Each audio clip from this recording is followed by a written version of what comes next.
Hey, Teresa, Good morning, Carl. are we the only two so far? So far, yes. Brady Burnett, have you joined?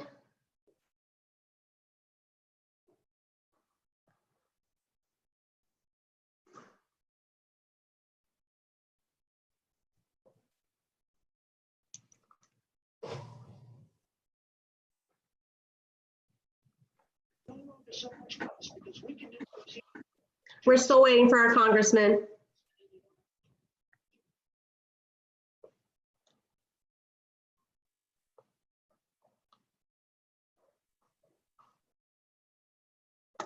Chairman Brian Friedman says howdy.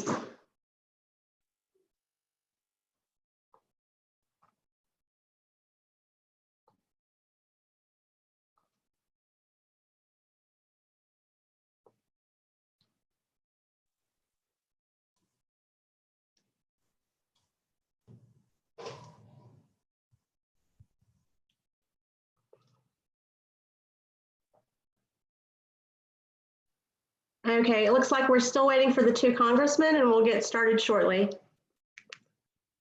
Hi, Brian.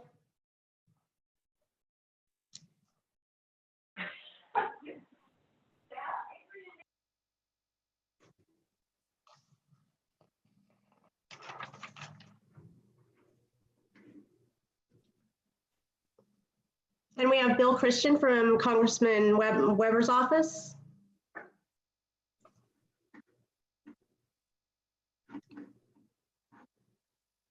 And Jed Webb as well from Congressman Weber's office. Okay, Coming nice. up under Brady Burnett's our info. Let me see if I can change that. There we go.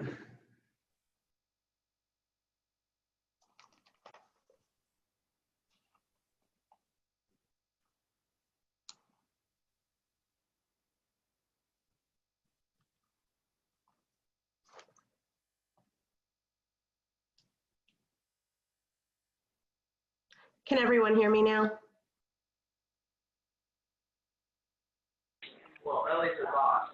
We can. Okay, great. And hey, Teresa, this is Avery from Congressman Babin's office. Okay, thanks, Avery.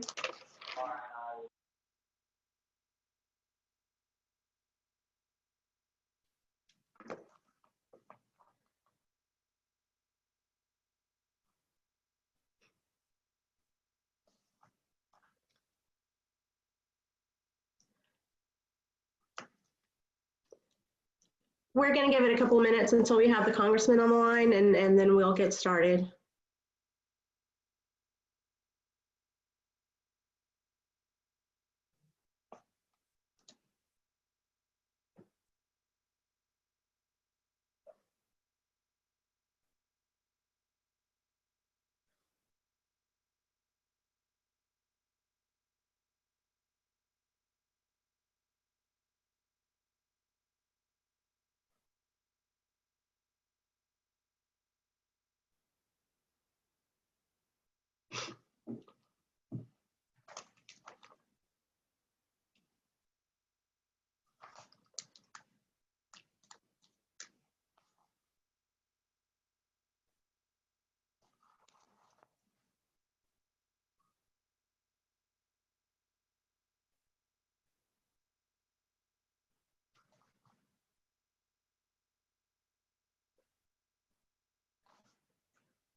So while we're waiting for the congressman, I think, Carl, you're on mute. Is it okay if I go through with the housekeeping items for today? That'd be perfect. Okay. First, we'd like to welcome everybody. We're sorry we're not seeing you in person, but BayTran is committed to keeping the information coming to you. That's why we wanted to host the congressman today to talk about the infrastructure stimulus package that might happen, to talk about some of the other things that are going on, like WRDA, and what the progress is, if any, on the transportation reauthorization bill. But in terms of housekeeping, I just wanted to say welcome to our two newest BayTran members, HVJ Associates and Rob Kistner. If your company would like to join, or if you're not sure about your membership and where it stands right now, please reach out to me at president@baytran.org, and we're happy to help you out with that. And we also just wanted to mention that because we are trying to keep these discussions timely, we ask that you submit your questions for the speakers to president@baytran.org, and we'll be happy to reach out to the speakers and to their staffs and get you the answers that you're looking for. So Carl, did you want to say anything? Yeah, so welcome everyone. We're new to this, so hopefully we all get something out of this today. And I know we're all missing seeing each other in person, and hopefully before too long we can do that. But I think I really want to thank the two congressmen that are going to be with us today for taking time.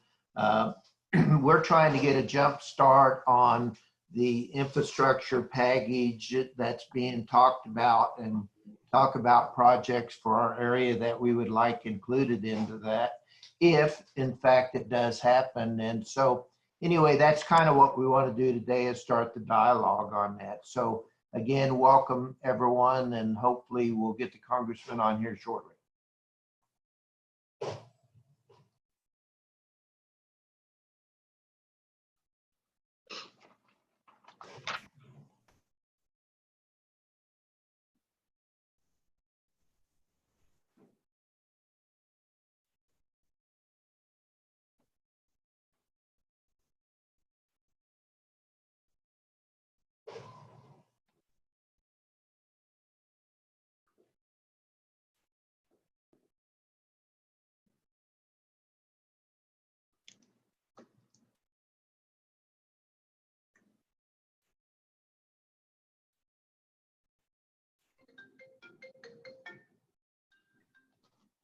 Hey.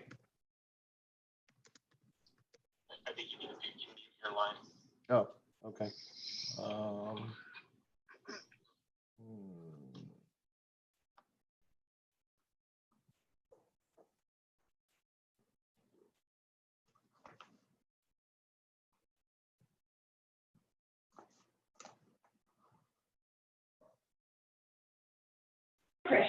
Hey, Teresa, it looks like Congressman Babin is about to call in right now, so he should be on momentarily.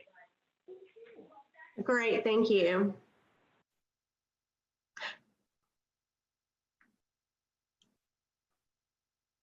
We see him. And he's connecting right now.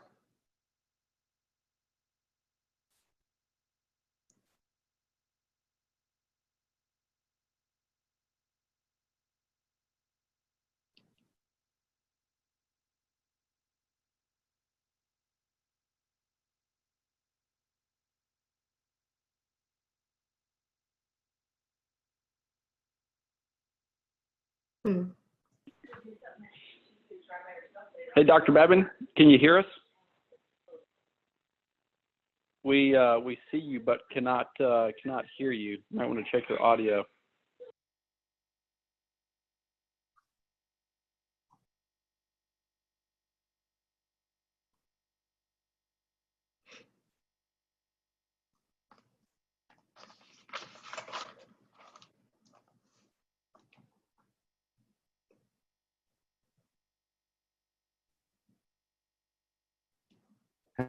Hey, there you are, Teresa. Hello, how are you, Congressman? Well, I'm good. I didn't know if I had good web, down here in Bahamas. We envy you for sure. That's a nice background there, No, Congressman. I've just touche, Mayor. We wish we were in the Bahamas, right? We all do. We do have Dr. Babin on. I think we're working through some audio issues, and we'll get started pretty quickly. All right. I can see his mouth moving, but I don't hear any sound.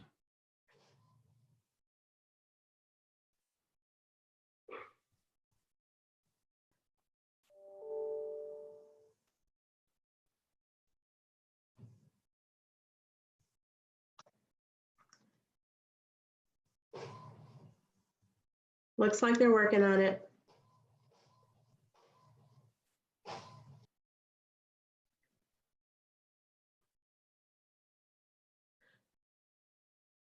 I just got off the phone with my chief of staff. Y'all haven't met my new chief of staff yet, Jeanette Whitener. We have not. Thanks for mentioning that. Yeah, we're going to get her down to the district so that she can meet everybody, the movers and shakers and you know, that kind of thing. Wonderful. Yeah, Is it working now? I think I'm on it. Yes, thank you. Thank you, Dr. All Babin. right. Good to see you. I'm a very challenged individual when it comes to technology and stuff like this. I'm sorry it took me a little while to get in. Hey, good having you though, Dr. Absolutely. Great to see you again, too. Enjoyed talking to you guys the other day. So anyway, we've kind of talked to everyone before you two got on about what we're trying to accomplish today. And we really appreciate both of you tuning in and taking time to speak to us today. But really, we kind of want to talk about what's going on with the pandemic and the potential of an infrastructure package in the future, and then some other things that you might just want to share with us. We're going to have everyone not ask questions today. If they do have questions, they'll share them with Teresa, and we'll get with your staff so that you can answer those at a later date. But anyway, which one of you want to go first? Randy, are you on there? I am. And I'm sorry, Carl, I was looking at my settings real quick, trying to see if I can make Brian look younger. So, come on, that's funny. Come on, that's funny, guys. Get on real quick. We want to look young. Yeah. So, what were you saying, Carl, about an update on WERDA? WERDA and Or on the talk about virus? the infrastructure package, economic stimulus package, kind of the things that are in the news right now. But again, we want to be one of the first to visit with you guys about the infrastructure package and hopefully get some major projects for our area in that, which would be fantastic for our area and also the economic boost that it would give. Oh, sure. Yeah, and I was late to the last one. I apologize for that. But we haven't heard anything about going back into session, which is not good news.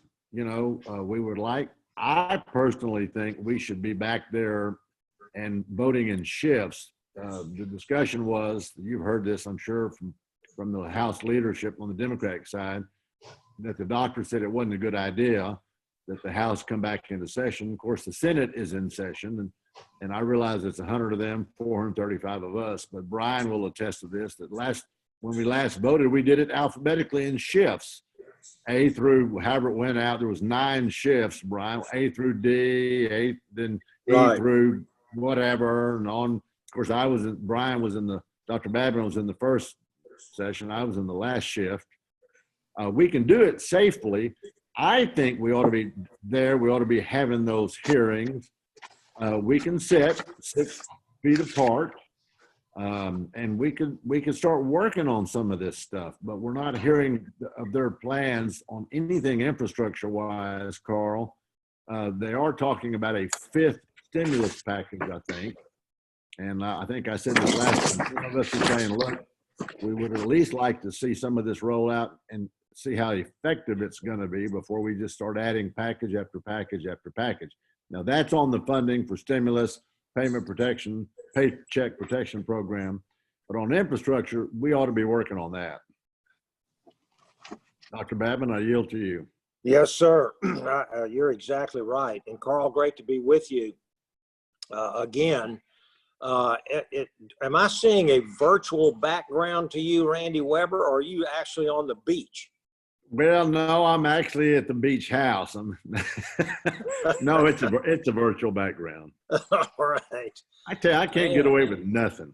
I was getting ready to say, I didn't get an invitation, but I want one. Yeah, I got you. Okay. Well, anyway, Carl, great to be with you and BayTran. I really appreciate the conversation I had with you. I guess it's been a week or two ago, and your folks. And just want to say thank you for hosting this, and great to be on the line with you again. And unfortunately, as Randy just said, instead of meeting in person in either Texas or DC, we've got a conference call like this, but we're all getting used to it, and this may be kind of the new norm for us for a little while. And it actually works pretty well. I'm very impressed with the way things have been going the last 6 weeks or so. Well, we do know that there may be some uncertainty. Texas is opening back up, which I'm so glad for. I think Randy mentioned it. Now, my constituents want to go back to work. We have to do it, and we will do it, but we have to do it in a wise manner. And as a healthcare practitioner myself for many years, and somebody who is over 60, we still have to be very cautious, I think, and we're going to do that. And but we've had people out of work for long enough. We're ready to go back to work. People are very antsy about doing that. But the certain thing that does remain with us is that our infrastructure is definitely in bad shape and needs to be replenished, reformed, and rebuilt. And it's crumbling and in dire need of investment and repairs. And despite a global pandemic, we've got to focus on our major infrastructure projects to ensure that our roadways, railways, and our waterways are safe and operating effectively. And I'm pleased, as I said earlier, that Governor Abbott is putting us back to work, moving forward, and to open the state back up. It's time. We'll be safe, and we'll practice common sense measures, but people are suffering and they want to go back to work. So with that, we can start any conversations. Carl, I don't know what kind of setup you want to do this. You want us to address certain issues, or is there going to be a Q&A, or how do you want us to talk? Because the word is the top priority, I think. And if you want to talk about that, we certainly can. Yeah, why don't you talk about WRDA for a second? But Dr. Babin, we've asked everyone to just hold their questions to the end, and then they'll turn those into Teresa so that she can get those to you, and then you can answer those on your own time or whatever. But okay. And then I really would like for you to talk about the 3 top things that we see for the infrastructure package. And I know we're going to be getting with the other mayors that are part of our organization to find out maybe one project that they might like to try to get funded or whatever. But again, our top ones that we discussed the other day, and I want everyone on this webinar to know that is, of course, the coastal spine, the widening of the ship channel, and the completion of the Grand Parkway in the Houston area. So those are kind of the top 3, but over the next month, I hope to get other information from our members about other projects that are important so that we have that in front of you to push for our area when the time comes. Absolutely. Well, as everyone is aware, the House and the Senate are working on a reauthorization of the Water Resources Development Act, which is still moving forward as planned. Conversations and negotiations are moving forward in the midst of a nationwide shutdown, as we're all experiencing that. And at this point, we're looking at having a draft of a bill in the House in June. And I trust that we share a common major priority, and that is the top. I know we've got several of them, but I think our top ask right now is the need to dredge and widen the Port of Houston Ship Channel. It's a high-use channel, one of the busiest waterways in the country. with 9,000 deep draft and 200,000 barge transits every single year. And we've seen problems between energy and container vessels, and we've addressed that. The state legislature, I think, took that on, and we've abated that problem. But in order for it to go away completely, that is, we would widen and deepen this channel, and it'll solve just about every problem we've got in that regard. It's got to be completed. It's my #1 priority. We've had a number of productive conversations with the Corps of Engineers, with OMB and the T&I committee about this project, and thankfully we've received a number of positive remarks. And as we all know, the chief's report recently came out, which was a major step forward in this process. And the report culminated a 4-year, $10 million study conducted by the Corps of Engineers in partnership with the Port of Houston to identify the needed channel improvements and determine economic value to the nation and complete our necessary environmental requirements.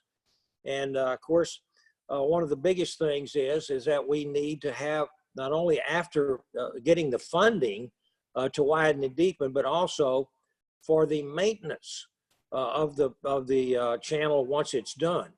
And I've had a number of conversations with the Corps, as has Randy and I. We've sat in on several meetings with Undersecretary James, and we feel like this is an important aspect of widening and deepening, and that is, we don't want to have private companies having to maintain this channel. It has to be done by the government. That's a government function, and that absolutely has got to be done. And I'm going to work real hard for it, and I know Randy will too. But the report recommends adoption of a plan presented by the Galveston District to support economic efficiency of commercial navigation throughout the ship channel system. It's a critical part of our infrastructure and economic success in the process of the economy as a whole.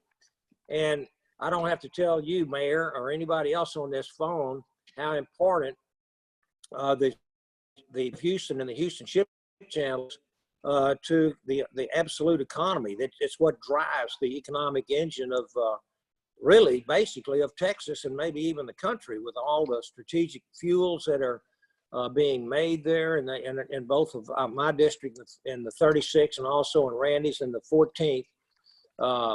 It's just critical that we get this thing right.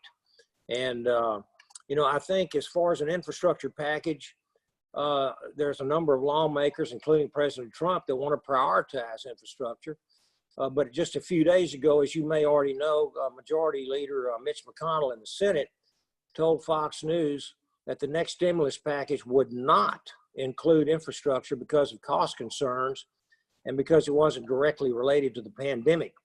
However, I will say that he indicated that the Senate will likely pass a more modest infrastructure package in the coming months, and that this bill will build on the highway bill and be a surface transportation focused bill.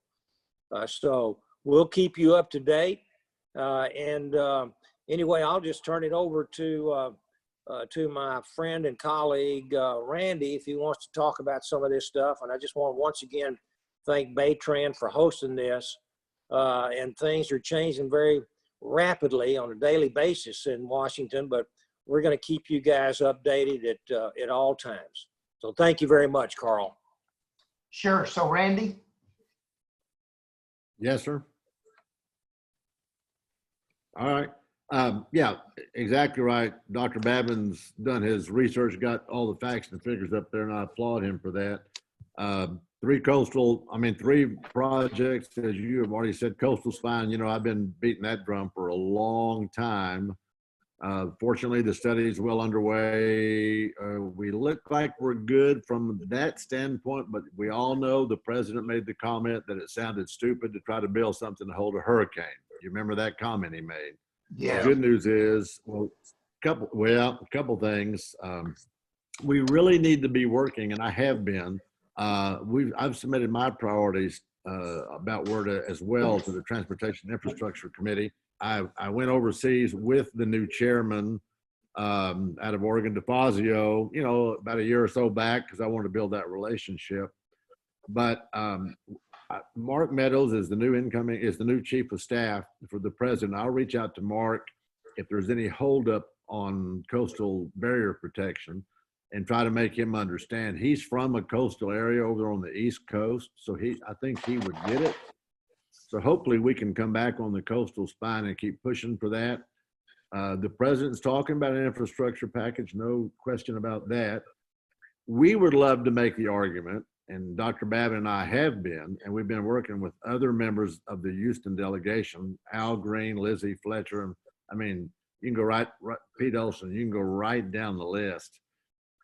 Because we would argue that Southeast Texas, this part of Southeast Texas, this Gulf Coast, is well positioned to be the energy capital of the world. And we would love nothing better than to see us be this Gulf Coast of Texas be the gateway to the country when it comes to freight. And that can be energy, that can be containers, that can be in whatever form or fashion. So, we've been working with the Army Corps. We've been talking to the staff of the Transportation Infrastructure Committee, as well as the chairman, as well as our friends across the aisle, not just here in Texas, but, neighboring states and around that are on the committee around the country, because it is important. I think when this pandemic is over, Texas is well positioned to emerge probably the quickest. Okay. And that's been our track record, whether it's Hurricane Ike, Hurricane Rita, Hurricane whatever it might be. We've pretty much come back really quickly. And so just remember that I've got 5 ports in my district. So we've got Port of Beaumont, Port of Port Arthur, Port of Texas City, Port of Galveston, Port of Freeport. We've got more ports than any other member of Congress. And so for us, ports, waterways are extremely important, and we would argue, try to do it not too pridefully, but being Gulf Coast of Texas, we ought to help lead the country out of this pandemic onward and upward. And one of the ways we do that is going to be through an infrastructure package, through energy, getting back in the energy game. We're having discussion with the Secretary of Energy, Dan Brule, and others about how the president should attack what the Saudis are doing on the energy front. So Grand Parkway, as you well know, we're all on board with that 3rd priority. That's been on the books for a while. I still have good contacts with a lot of my friends from the Texas legislature. I'm sure by now, my good friend Dennis Paul, State Rep, House District 129. His wife, Liza, is now the district engineer. So that's a good thing. So we're going to be pushing to make sure that all of this is in the forefront. Again, we do need to get our Houston delegation, our friends on board. I'm sure they've got things in their respective districts, but nothing more important, I don't believe, than energy and trade at this point, except for coming out from underneath this pandemic. That's what we've been fighting for. So I think our time's running out here. We do appreciate you guys being with us today and updating us. And we'll probably do this again down the road, but it'd be nice to do it in person. But we'll see what happens on that. Thank you to everyone that tuned in today. Hopefully you saw this as good information, and we look forward to coming out of this pandemic, and I'm optimistic about that too. I mean, we just don't know. It's uncharted territory, but I think everyone's ready to move on and get this behind us. So again, thank you all. The people that were listening today, if you have questions for Randy or Dr. Babin, please get with Teresa and we'll get those answered for you. So again, if you guys don't have any other comments, we are adjourned for today. Thank you so much. Thank you, everyone. Mayor. Thank you. Thank you. Bye-bye.